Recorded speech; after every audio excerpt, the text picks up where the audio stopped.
পাকিস্তানের সঙ্গে সাম্প্রতিক সামরিক সংঘর্ষের প্রথম দিনেই ভারত যুদ্ধবিমান হারিয়েছিল।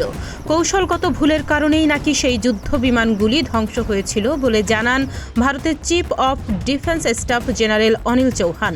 তবে এরই সঙ্গে তিনি এও বলেন, ভারতের যুদ্ধবিমান ধ্বংস নিয়ে পাকিস্তান যে দাবি করেছে তা পুরোপুরি ভুল। শনিবার সিঙ্গাপুরে শারিলা সংলাপে অংশগ্রহণের এক ফাঁকে ব্লুমবার্গ টিভিকে দেয়া এক সাক্ষাৎকারে অনিল চৌহান বলেন, পাকিস্তান দাবি করছে তারা 6টি ভারতীয় যুদ্ধবিমান ভূপাতিত করেছে, যার মধ্যে 3টি রাফাল। তাদের এই ধরনের দাবি একেবারেই ভুল। পাকিস্তানের সঙ্গে সংঘর্ষে তারা কয়েকটি যুদ্ধবিমান হারিয়েছে, তবে কতটি যুদ্ধবিমান হারিয়েছে তার নির্দিষ্ট সংখ্যা উল্লেখ করেনি। তার দাবি, 4 দিন ধরে চলা সংঘাত কোনোভাবেই পরমাণু যুদ্ধের কাছাকাছি যায়নি। যুদ্ধবিমান ভূপাতিত করার পাকিস্তানি দাবি সম্পর্কে প্রশ্ন করা হলে জেনারেল চৌহান বলেন, কেন ভারতীয় বিমান ভূপাতিত হলো, কি ভুল ছিল, এটিই হচ্ছে গুরুত্বপূর্ণ।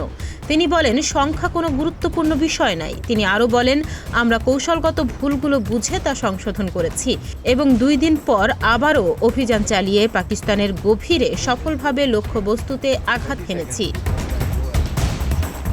গত 22 এপ্রিল ভারত নিয়ন্ত্রিত জম্মু কাশ্মীরের পেহেলগামে বন্দুকধারীরা হামলা চালিয়ে 26 জনকে হত্যা করে। এ ঘটনায় ভারত পাকিস্তানকে দোষারোপ করার পর 2 দেশের মধ্যে উত্তেজনা তৈরি হয়।